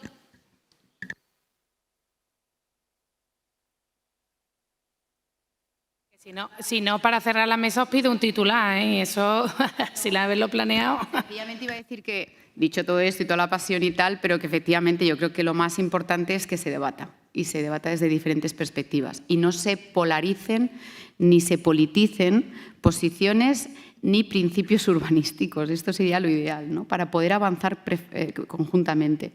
Y cuando yo creo que lamentablemente la agenda urbana ha sido efectiva en involucrar, sobre todo en España, a la administración local, no en todas partes, Creo que es uno de los grandes avances que se ha conseguido en España en los 7 años de implementación de la nueva agenda urbana, pero no es el caso en todo el mundo. Entonces, yo a veces cuando planteo alguno de estos debates es porque no solamente estamos hablando de densidades en España, donde tenemos un modelo urbanístico relativamente consolidado. Yo creo que eso es importante. Y lo último, quizás, es hablar también del tema de cuidados a mayores. Y creo que se ha comentado, y de género, creo que se ha comentado, pero creo que es importante todo el tema de inversión en este modelo que vamos a tener en los próximos años, ¿no? Y nosotros somos, como Europa, una punta de lanza, pero vamos a tener dificultades en los próximos años porque no en todos los continentes están en ese proceso. Tenemos a una África donde casi el 50% de las personas tienen menos de 25 años. Entonces, quiero decir que también a veces, lamentablemente, nuestras decisiones están influidas globalmente y geopolíticamente. Y creo que los debates hay que tenerlos también teniendo en cuenta esos contextos. Las decisiones inmobiliarias o las decisiones sobre espacios o sobre suelos a veces no dependen de capital español. Quiero decir que es muy importante a veces también tener esta perspectiva. No quiero complicar más las cosas. Y para acabar, efectivamente, ciudad compleja, ciudad compacta, ciudad mixta, yo realmente creo que es la única solución que tenemos para ser más eficientes, para cuidar del medio ambiente, para ser más felices y para tener dejar un futuro para las nuevas generaciones. Gracias. Muchas gracias, Ana. Pues no pides tú nada, vamos, que no se politice, que no se polarice, nada más y nada menos. Candela. Simplemente, muy de acuerdo con Nacho con el planteamiento que ha hecho y te copiaremos alguna cosa, ya te aviso. Pero con respecto a lo que decíamos del debate, yo quiero acabar esta intervención con una cita de Federico Buyolo, que es una de las personas que más saben de Agenda 2030 y de la que yo he aprendido mucho con la lectura y con la escucha. Y es que muchas veces discutimos desde lo emocional, ¿no? Y yo creo que aquí también ha salido mucha emoción en esta mesa. Debatimos intentando convencer al otro, pero lo importante es que dialoguemos para construir juntos, porque al final ese dedo que me señalaba antes de tenéis que ejecutar, tenemos que ejecutar todos y todas. Es decir, que creo que tiene que haber mesas donde esas decisiones y las ejecuciones sean conjuntas, porque si no, no vamos a llegar a ningún sitio. José Antonio. Sí, un titular. Lo estáis haciendo estupendo, Nacho, estoy completamente de acuerdo con la importancia de la complejidad. Y lo que más me preocupa es que estamos haciendo espacios nuevos sin complejidad. Y yo diría, y sin mezcla de usos y usuarios. Yo doy clase en un posgrado, en un máster de la Universidad Autónoma de Intervención Social y Comunitaria, y de verdad que lo más duro que hago durante todo el año es una tarde que les llevo a ver un PAU del norte de Madrid. Y veo esos ejemplos de urbanización defensiva, de gente que son con casas iguales, todos iguales, grandes avenidas para coches, sin gente, donde hasta los chinos cierran. No sé cómo decirlo. Y me produce escalofríos, ¿no? Me recuerda esa vieja imagen de una película de cuando yo era joven, hace muchos años, que era El Muro. No sé si lo recordáis, que era El Muro. Había una escena en la cual los niños iban entrando en una máquina y luego salían de la máquina con la cara borrada. Pues es esto, espacios anónimos que crean gente anónima. Y, por último, está muy bien debatir sobre la agenda urbana, ¿no? Pero no perdamos de vista que cuando hacemos cambios en la ciudad, lo que estamos es abriendo debate sobre la agenda de vida diaria de las personas. Y es lo que yo creo que a veces, en vez de esperar a que se produzcan, tengamos efectos, o sea, lo planteemos desde el principio. ¿Qué vida queremos que la gente lleve? Porque al final, de verdad que vamos a encontrarnos... Los espacios son algo más que un continente de la acción. Perdonad que termine un poco orteguiano, ¿no? Son el continente de la acción y la acción misma cambia el espacio. Si no dejamos que el espacio sea flexible, la persona se va a romper, se va a hacer una persona rígida y se va a romper con más facilidad. Bueno, yo muy brevemente os voy a compartir un término que me parece sumamente interesante, que en inglés es enriched environment, en español es entorno enriquecido. ¿Alguien sabe lo que es? ¿Os suena? Bueno, yo creo que la agenda urbana nos va a permitir definir qué es el entorno enriquecido para las personas. Porque al final el entorno enriquecido son los entornos que favorecen el neurodesarrollo adecuado para el habitante que lo habita, que está muy bien definido en ratones, en roedores, ¿vale? Bueno, pues ahora la agenda urbana nos va a permitir definir este concepto tan relevante para humanos. O es la sensación con la que me voy, aprovechando que esta es la última mesa. Inés. Bueno, pues nada, yo por no extenderme mucho, estoy convencida de que es un momento buenísimo para ser urbanista, entendiendo urbanista por toda aquella persona que se dedique a ordenar el territorio y las ciudades, no solamente arquitectos y arquitectas, por mucha gente más, afortunadamente. Así que yo creo que la conclusión final es a poner la máquina a toda virolla del urbanismo y seguir investigando, seguir aplicando, seguir legislando y comunicando y compartiendo. Pues yo creo que es lo más importante. Bueno, pues muchas gracias a todas, muchas gracias al MISMA por esta invitación y muchísimas gracias por vuestra extremada generosidad, por todo lo que he enumerado con anterioridad. Y damos por cerrada la sesión, que no se mueva nadie, que ahora viene la clausura y es aquí, tenéis ese privilegio de que es aquí. Así que, bueno, os podéis mover, pero no mucho. Venid a la clausura, que es ahora. Muchas gracias.